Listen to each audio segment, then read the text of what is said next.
বাংলাদেশের রাজনীতিতে যখন আসন্ন জাতীয় নির্বাচনকে কেন্দ্র করে নতুন সমীকরণ তৈরি হচ্ছে, ঠিক সেই সময় সামনে এসেছে একটি চাঞ্চল্যকর ও অত্যন্ত সংবেদনশীল হত্যাকাণ্ডের তদন্ত।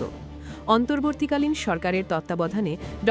মুহাম্মদ ইউনূসের নেতৃত্বে নির্বাচনের প্রস্তুতির মধ্যেই রাজনৈতিক অঙ্গনে উত্তেজনা ক্রমেই বাড়ছে। এই উত্তপ্ত পরিস্থিতির মধ্যে রাজধানীর ঢাকা ৮ আসন ঘিরে উদ্ভূত একটি ঘটনা নতুন করে আলোচনায় এসেছে। এই আসনে সংসদ সদস্য প্রার্থী হিসেবে আলোচনায় ছিলেন উসমান হাদি, একজন পরিচিত ও জনপ্রিয় রাজনৈতিক মুখ। এলাকাবাসীর কাছে তিনি পরিচিত ছিলেন ভারতীয় প্রভাববিরোধী অবস্থানের জন্য। একই আসনে বিএনপির সম্ভাব্য প্রার্থী হিসেবে আলোচনায় ছিলেন দলের প্রভাবশালী নেতা মির্জা আব্বাস। এই দুই রাজনৈতিক প্রতিদ্বন্দ্বীর উপস্থিতির মধ্যেই ঘটে যায় এক ভয়াবহ ঘটনা। ২০২৫ সালের ডিসেম্বর মাসে নামাজ শেষে বাড়ি ফেরার পথে দুর্বৃত্তদের গুলিতে গুরুতর আহত হন উসমান হাদি। প্রত্যক্ষদর্শীদের মতে খুব কাছ থেকে তার মাথায় গুলি চালানো হয়। দ্রুত তাকে চিকিৎসার জন্য নেওয়া হলেও শেষ পর্যন্ত তাকে বাঁচানো যায়নি। ঘটনাটি মুহূর্তেই এলাকা জুড়ে শোক ও আতঙ্ক ছড়িয়ে দেয়। ঢাকা ৮ আসনে উসমান হাদি ছিলেন অত্যন্ত জনপ্রিয়। স্থানীয়দের ভাষ্য অনুযায়ী নির্বাচনী মাঠে তাকে পরাজিত করা সহজ ছিল না। সাধারণ মানুষের সঙ্গে তার ঘনিষ্ঠ যোগাযোগ, সামাজিক কর্মকাণ্ডের সক্রিয় ভূমিকা এবং স্পষ্ট রাজনৈতিক অবস্থান তাকে শক্ত প্রতিদ্বন্দ্বিতে পরিণত করেছিল। হত্যাকাণ্ডের পর মামলা দায়ের করা হলেও শুরু থেকেই তদন্তের গতি ও নিরপেক্ষতা নিয়ে প্রশ্ন উঠতে থাকে। তদন্তের এক পর্যায়ে যেখানে প্রাথমিকভাবে আওয়ামী লীগ ও ছাত্রলীগ সংশ্লিষ্ট কিছু ব্যক্তির নাম আলোচনায় এসেছিল, সেখান থেকে ধীরে ধীরে উঠে আসে বিএনপির নেতা মির্জা আব্বাসের নাম। তদন্ত সংশ্লিষ্ট সূত্রের দাবি, কিছু তথ্য উপাত্ত ও সাক্ষ্যের ভিত্তিতে তার সম্ভাব্য সম্পৃক্ততা খতিয়ে দেখা হচ্ছে। এখানে স্পষ্টভাবে উল্লেখ করা জরুরি, এটি এখনও তদন্তাধীন বিষয়।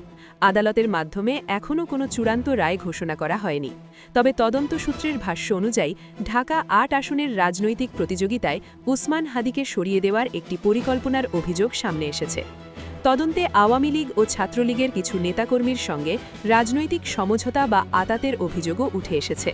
অভিযোগ অনুযায়ী ক্ষমতার ভিন্ন ভিন্ন বলয়ের সঙ্গে যোগাযোগ রেখে এই হত্যাকাণ্ড বাস্তবায়নের পথ সুগম করা হয়েছিল। এই ঘটনার পর মির্জা আব্বাসের রাজনৈতিক অতীত নিয়েও নতুন করে আলোচনা শুরু হয়েছে। সমালোচকদের একাংশের দাবি, শেখ হাসিনার সরকারের সময়ও তিনি তুলনামূলকভাবে স্বাচ্ছন্দ্যপূর্ণ রাজনৈতিক অবস্থানে ছিলেন এবং ক্ষমতাসীনদের সঙ্গে সমঝোতার রাজনীতি বজায় রেখেছিলেন। এই হত্যাকাণ্ড ঘিরে রাজনৈতিক অঙ্গনে তীব্র প্রতিক্রিয়া সৃষ্টি হয়েছে। এক পক্ষ একে পরিকল্পিত রাজনৈতিক হত্যাকাণ্ড বলে দাবি করছে, অন্য পক্ষ বলছে নির্বাচনের প্রাক্কালে রাজনৈতিক চরিত্র হননের উদ্দেশ্যেই এসব অভিযোগ তোলা হচ্ছে। নিহত উসমান হাদির পরিবার দ্রুত ও সুষ্ঠু বিচার দাবি করেছে। তাদের বক্তব্য, তারা কোনো রাজনৈতিক প্রতিশোধ চায় না, তারা কেবল সত্যের উদ্ঘাটন ও ন্যায় বিচার চায়। বর্তমানে মামলাটি তদন্তাধীন রয়েছে। আইন শৃঙ্খলা রক্ষাকারী বাহিনী জানিয়েছে, তারা কোনো ধরনের চাপের কাছে নতি স্বীকার করবে না। তথ্য ও প্রমাণের ভিত্তিতেই তদন্ত এগিয়ে নেওয়া হবে এবং দোষ প্রমাণিত হলে আইন অনুযায়ী ব্যবস্থা নেওয়া হবে। উসমান হাদি হত্যাকাণ্ড শুধু একটি ব্যক্তিগত অপরাধের ঘটনা নয়, এটি বাংলাদেশের রাজনীতিতে সহিংসতার পুরনো বাস্তবতাকে আবারও সামনে নিয়ে এসেছে। যদি সত্যি এই হত্যার পেছনে রাজনৈতিক হিসাব নিকাশ থেকে থাকে, তবে তা গণতন্ত্রের জন্য এক ভয়াবহ সংকেত। আপনার এ বিষয়ে মতামত কি? কমেন্টে জানাতে ভুলবেন না। এমন গুরুত্বপূর্ণ ও আপডেট খবর পেতে আমাদের চ্যানেলটি সাবস্ক্রাইব করুন, ভিডিওটি লাইক দিন এবং শেয়ার করে আমাদের পাশেই থাকুন। ধন্যবাদ।